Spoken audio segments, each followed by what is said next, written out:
those people who've got one story or another to tell about this. And so a lot of times we base our conclusions on anecdotes, but we have to go to the data. That's absolutely important. And the reason that we've gone to the data is not so much just to dispel this myth of the out of state buyer. It's because we want to shift the conversation. We want our policymakers to stop looking at scapegoats and instead to start looking at the real causes of our land use, our land scarcity. And as you pointed out, land use regulations is a big one. We were really pleased when UHERO, the UH Economic Research Organization, came out with its recent study, which showed that Hawaii has some of the highest land regulation in the entire nation. In fact, we've got the county, Hawaii County, that has more regulations with regard to housing than any other in the United States.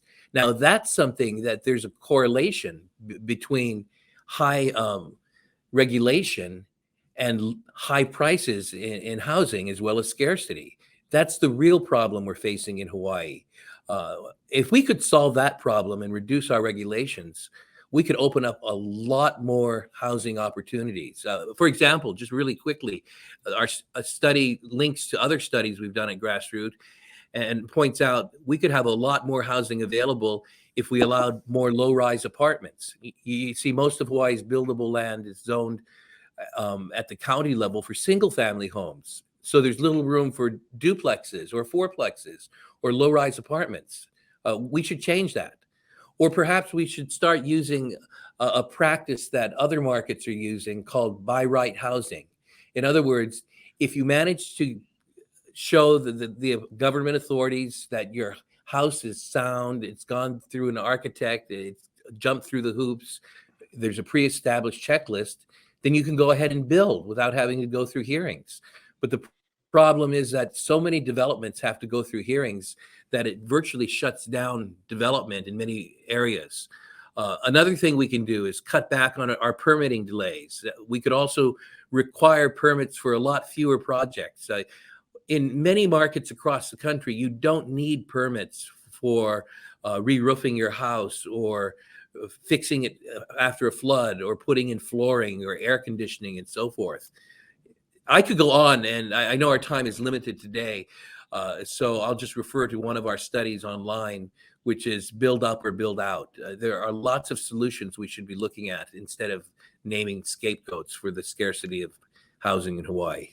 Yeah, I think the scapegoating is and that's why I'm really so and I want to thank you again for coming and spending your time to come out and share this this report. It was the scapegoating issue that I really enjoyed about it and I wanted to share about. We're going to get some questions from Scott and Heidi and then everybody else real quick.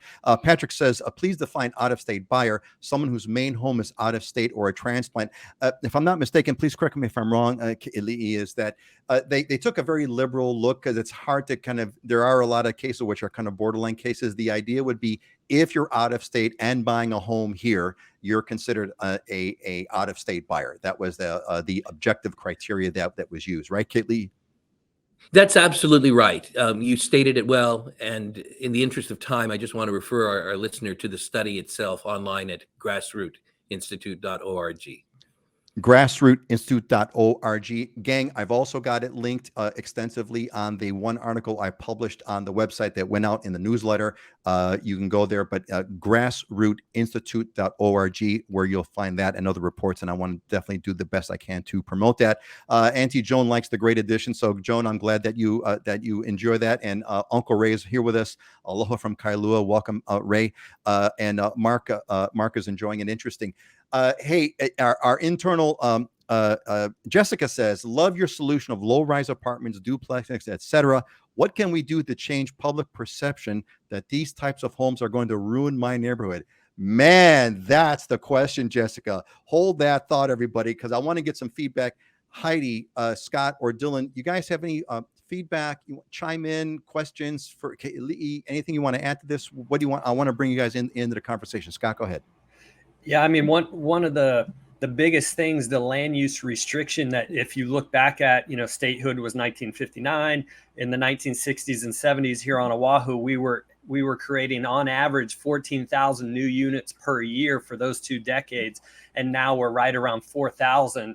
And the reason for it is land use restriction, and we swung the pendulum from one side all the way to the opposite side to where we're not building enough housing to satisfy the demand that's there, and then you get this supply demand thing. But so 14,000 units to 4,000 a year is a huge swing, and that right there just shows, and it came from the restrictions on land use.